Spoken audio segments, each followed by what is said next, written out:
Lake Maumelle provides drinking water to 400,000 Central Arkansans. New at 9, Fox 16's Kelly Dudzik is live in Little Rock, where the full quorum court saw the evidence she collected for the first time, alleging CAW is not playing by the rules. Kelly. Kevin, these two big books document violations Lori White says Central Arkansas Water made while building a new water tower.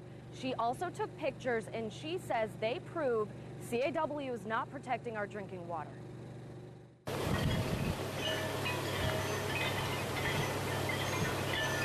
It's really pretty, and I like feeling the wind on my face. John Love can't wait to get out onto the water, like so many in Central Arkansas who enjoy the beauty of Lake Maumelle.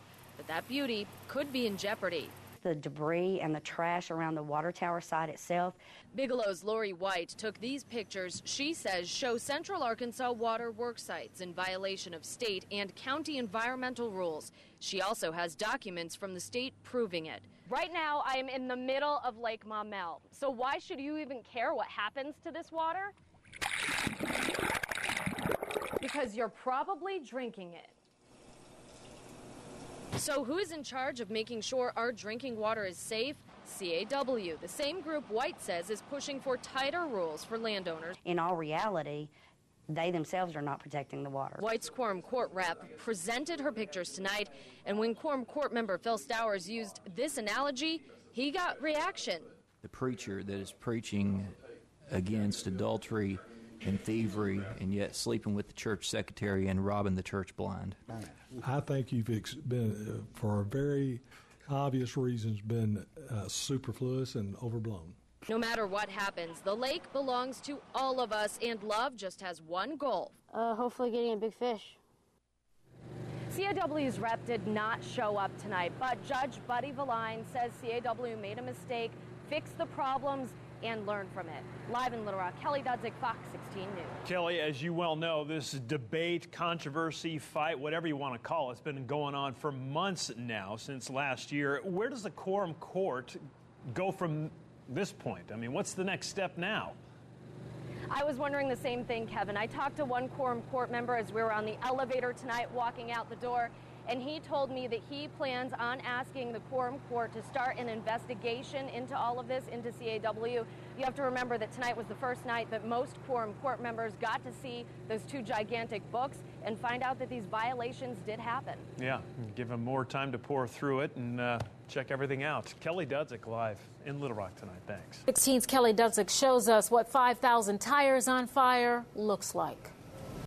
Ablaze. Started popping and blowing up. Bunch of money go up in smoke. One heck of a fire. It's a mess, no question about it. A mess caused by American tire and truck repair workers burning something in a field too close to 5,000 tires. The flames got out of control and hit the building. You got tires burning, acetylene tanks exploding. It's disaster. Neighbors pitched in. And when I got here, the guys that were working back there actually had a garden hose with a nozzle on it. You move back over here, I got a truck that can shoot right through here. Then several fire departments showed up. Like a bunch of chickens with the head cut off running around there right now. So Paula Perry jumped in to coordinate. Most people think a woman, don't do it on the end of the hose, but 34 years. No one got hurt, and Perry wanted it to stay that way as the smoke attracted dozens off Highway 65. And once the smoke clears... just keep on. Like I said, somebody had to clean it up. Tonight, the owner does not know if the renter had insurance. In Jefferson County, Kelly Dudzik, Fox 16 News. Wow. The building owner says tires caught fire there a few years ago. He thought the renters learned a lesson from that. Arkansas's only distillery opened just a little more than a year ago, and the man behind the spirits launched his new business after becoming a casualty of Verizon's takeover of Alltel. Fox 16's Kelly Dudzik takes us to Rocktown Distillery and shows us how the economic downturn forced Phil Brandon to learn a new craft. I was working at Alltel. enjoying life. Altel was doing great, and then Verizon bought us. Liquid gold. Suddenly it became very apparent that a lot of our jobs were going away, and mine was one of those. Phil Brandon opened Arkansas's only distillery in 2010. I kind of developed an appreciation for single malt scotch and whiskey in general, and I discovered this new craft distilling movement that was going on throughout the country. The more I thought about it, I was like, well, why not? Why aren't there any distilleries in Arkansas?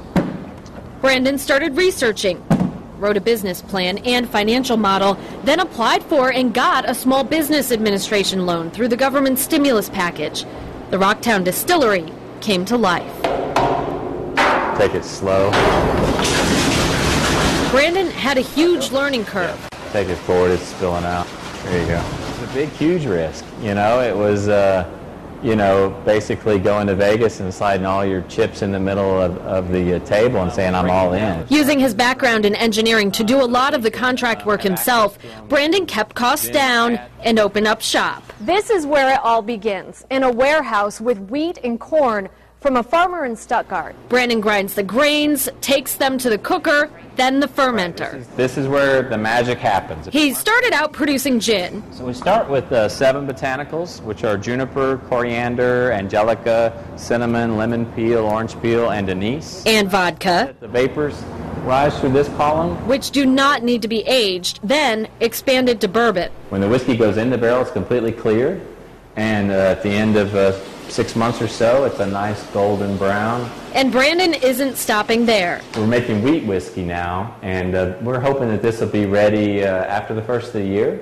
So this is 91% wheat and 9% malted barley, and it's aged in our ex-bourbon casks. He bottles everything by hand and even pours the spirits in his tasting room for guests. Why not?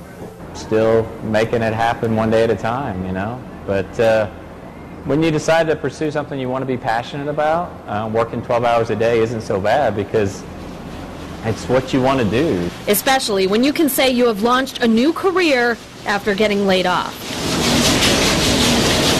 In Little Rock, Kelly Dudzik, Fox 16 News. Wow.